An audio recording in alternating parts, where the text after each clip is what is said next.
Hello and welcome to the premiere of the newest venture for Fresno State Focus. I am Gabe Camarillo. And I'm Tyler Van Dyke. This is your Focus on Sports. We have a great show for you as we start things off with Fresno State baseball against the University of Portland. The Diamond Dogs were back home this weekend for 3 games against the Portland Pilots. Alexis Molina is at Pete Biden Field with more on the series.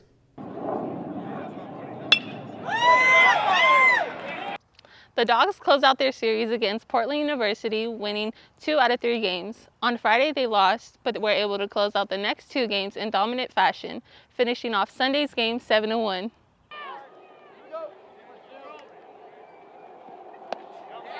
Number 47, Roman Angelo, made his first debut as the Dogs' starting pitcher.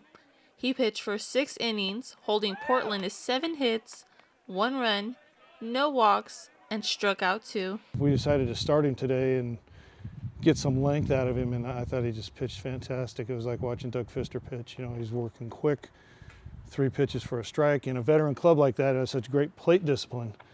At the top of the first, the Pilots scored a lone run. However, the Bulldogs were able to make some great defensive plays behind Angelo, keeping Portland off the board for the remainder of the game. Number 21, Zack Morgan, led his team offensively with a 3-hit performance, smashing his 6th double of the season, a run scored, and an RBI. No, he's a veteran. He's a smart hitter. He's a good breaking ball hitter. He's outstanding with 2 strikes. He doesn't strike out. The Dogs head to New Mexico this weekend to play a 3-game series against the Lobos. In Fresno, Alexis Molina, Fresno State Focus. Fresno State softball added to its win column with 2 victories this past weekend. The Dogs traveled down to Fullerton to participate in the annual Judy Garman softball tournament. Fresno State played 5 games throughout the weekend. The Dogs were shut out by both UCLA and Fullerton on Thursday. On Friday, they fought to push the game against the University of Pennsylvania to extra innings, leading Fresno State to an 8-6 victory, its 2nd win of the year. The Dogs walked away with 1 more win before leaving Fullerton as they beat LMU 6-1 on Saturday. It has been over a week since MLB Commissioner Rob Manfred announced the cancellation of the first 2 regular season series.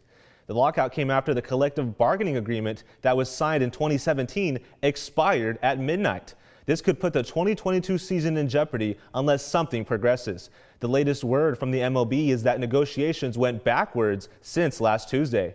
That was the day the MLB gave what it considers its best and final offer. We invite our colleague Ryan Jones into this conversation. Ryan, you've been following this story. Will they ever come to an agreement?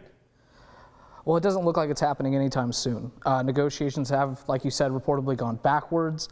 They did agree to a few rule changes, that being with no runners on, pitchers are only allowed 14 seconds. When they're in the stretch, meaning when there are runners on base, they're allowed 19 seconds. They did ban shifting, which I don't think is ultimately good for the game, but it is what it is. It's going to be interesting to see if that trickles down to college and high school as well. And they did increase base sizes by a couple of yards, so it's going to be interesting to see how that impacts the game, if it makes it a little more offensive or defensive. Ryan, you got a battle between multimillionaires and billionaires, so who's really at fault here? Well, let's be honest. Most MLB players aren't even millionaires. I think that they are honestly just fighting for a livable, payable wage. They're doing a job just like anybody else. Yes, the people at the top of their field are getting paid millions of dollars, but ultimately, they're not getting paid as much as other athletes are. And that shift change, shifting for every team is a huge deal. A lot of teams use it. Just talk about that change in the rules. I think that's a big factor. Well, yeah, you see it all across baseball. You want to shift depending on the batter you're facing, what your pitcher's strengths and weaknesses are. Ultimately, I just don't know if it's going to benefit the players in the long run. I think it's a rule that we're going to see changed back very, very soon. The Fresno State women's basketball season is over. By the start of the 4th quarter, the Bulldogs had a 12-point lead, eventually growing to a 14-point lead, the largest of the game off a Haley Cavanagh 3-pointer. But it will not hold on as the Aggies orchestrated a comeback and took the lead with under a minute to go, ultimately losing 80-75. Fresno State ends up being the first team eliminated from the Mountain West tournament. Probably that last 3 minutes we had like a scenario of unfortunate events. which just turned into more unfortunate events. Fresno State women's basketball was predicted to finish first in the Mountain West. The loss was Fresno State's 7 to a conference opponent when holding a fourth quarter lead. We're back here with Ryan Jones, and we're here to talk about Haley Cavanagh and if she deserved Player of the Year in the Mountain West this year. Well, look, she won it last year, right? So everyone thought coming back, she was clearly the favorite, and Fresno State was clearly the favorite to come and win it all once again, or at least finish first, right? Obviously, that didn't happen. And when you finish 8th place in the Mountain West, you're not going to win Player of the Year. It's just simple as that. You know, usually the best player on the best team is going to get your MVP honors, and that was the athlete from UNLV. So, well, hold on, Ryan. Haley Cavanagh had one of the most historic women's basketball seasons in Mountain West history. She led the conference in points, led the conference in rebounds, was second in the conference in assists, and she set a record for best free throw shooting by any women's basketball player in NCAA history. I mean, I think at a certain point, you got to throw out the team's record and just admit that Haley Cavanagh can ball and that she was the best baller in the Mountain West women's basketball conference. I don't know. Maybe Desiree Young was deserving of the award because her team finished better. But if it's truly an individual award, Haley Cavanagh was the best individual all year long in this conference. You know, look, I half-heartedly agree with you, Gabe. Ultimately, I think that the best player always never wins. We see this throughout sports. They always never win every single award. If that was the case, LeBron James would have been the MVP for the last 20 years of basketball. It just doesn't always happen, right? I do agree with you, and I do think she is the best player in the Mountain West, but just not this season for this particular award. And I think because UNLV was the #1 team, I think that has a lot of weight on it. I think also she was the best player overall in the Mountain West, but yeah, I think the UNLV athlete should definitely had won that still. Coming up after the break, Noah Chavez will introduce you to the Fresno State Women's Rugby Club team. Plus, we'll show you the top plays of the week from Fresno State Athletics after the break. We are one Fresno State, a university that celebrates the bold excellence of our students. Our Bulldogs become your child's teacher, your family's healthcare provider, your leader, your problem solver, your hero. A degree from Fresno State opens minds and opens doors. This is where bold begins. Here in the valley, our colors are blue and our waves are red. Bulldog born and bulldog bred. Generations linked forever by traditions that have stood the test of time. Inside our stadiums, we are one. This is our valley, and this year, we're doing it for you. We would like to offer our condolences to the Stanford women's soccer team following the tragic loss of its star goalie. Katie Meyer was found dead in a dorm room last Tuesday. Her death was ruled a suicide. Katie led her soccer team to a national championship after making 2 game-winning saves. If you or anyone you know is struggling with mental health or considering suicide, please call the National Suicide Prevention Hotline. Here's the number. The NFL descended upon Indianapolis this past weekend, as 350 athletes from all over the country came in for the NFL Combine. Jordan Davis, a defensive tackle for the Georgia Bulldogs, stole the show. Davis, a 341-pounder, ran the 40-yard dash in 4.78 seconds. Fresno State's own Ronnie Rivers was there. He ran a 4.640-yard dash. He was 4th among all running backs in the vertical jump with a jump of 36.5 inches. Ronnie looks to improve on his numbers at the Fresno State Pro Day later this month. There are many clubs at Fresno State, but none has as much skilled aggression as the women's rugby club. Noah Chavez shows us more about the team. In the cold air of night, practice for the Fresno State's women's rugby team is bringing the heat.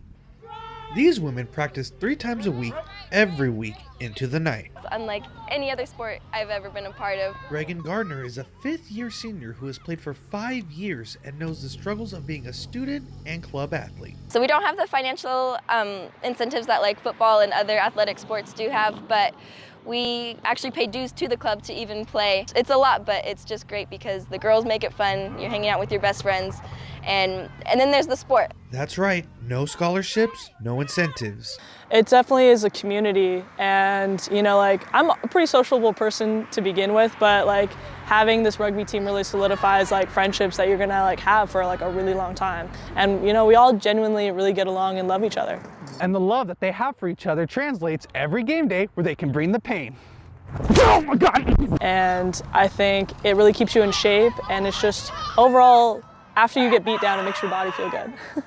The task of coaching these women is up to many coaches, like former professional rugby player Frederick Furry. I really enjoy it. It's a new challenge for me. I always used to play men's, coach men's. I think it's all about attitude and what you bring to the game and to practice, and we make it work. Playing as students, playing as athletes, but playing for each other. Noah Chavez, Fresno State Focus.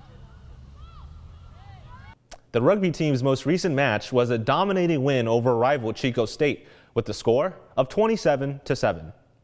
A WNBA star is in jail in Russia. 2-time Olympic gold medalist Brittany Griner was detained on drug charges last month. Russian Customs Service reported that during a search of Griner's luggage, vape cartridges were discovered. The cartridges contained hashish oil. This could carry a maximum sentence of 10 years in prison in Russia. The Buchanan High girls soccer players, their coaches, and families are outraged following a racist incident that took place during the penalty shootout of the Division I Northern California title game. The game was tied 2-2 when both teams traded kicks from the mark. When an African-American Buchanan player stepped up, a spectator from the Oak Ridge High School cheering section directed a racist noise toward the field. Here's the incident. Just a warning, the footage is disturbing.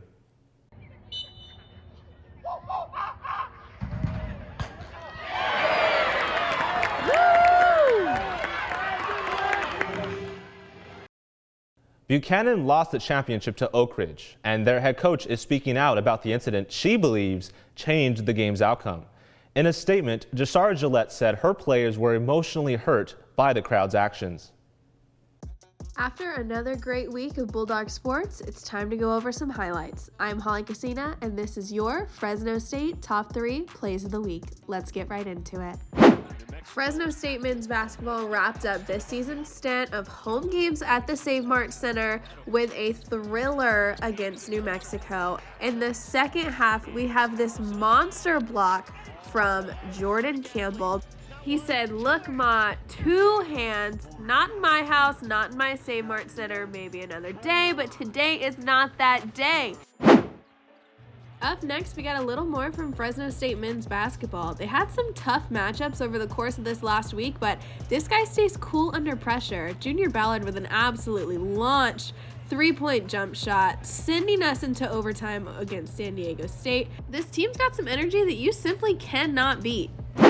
Moving on to some Fresno State baseball, the Diamond Dogs took on the Portland Pilots this last weekend, and they were bringing some heat right off the bat in Game 3 of the series. Somebody give Blake Wink a cape, because check out this diving save, rockets it to first. Bada bing, bada boom, he's out, innings over.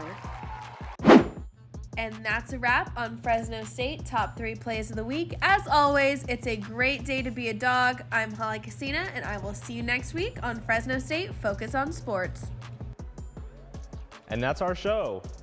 We are excited about this new venture for Fresno State Focus. We hope you are too. We'll be back next week to bring you more in your weekly focus on sports.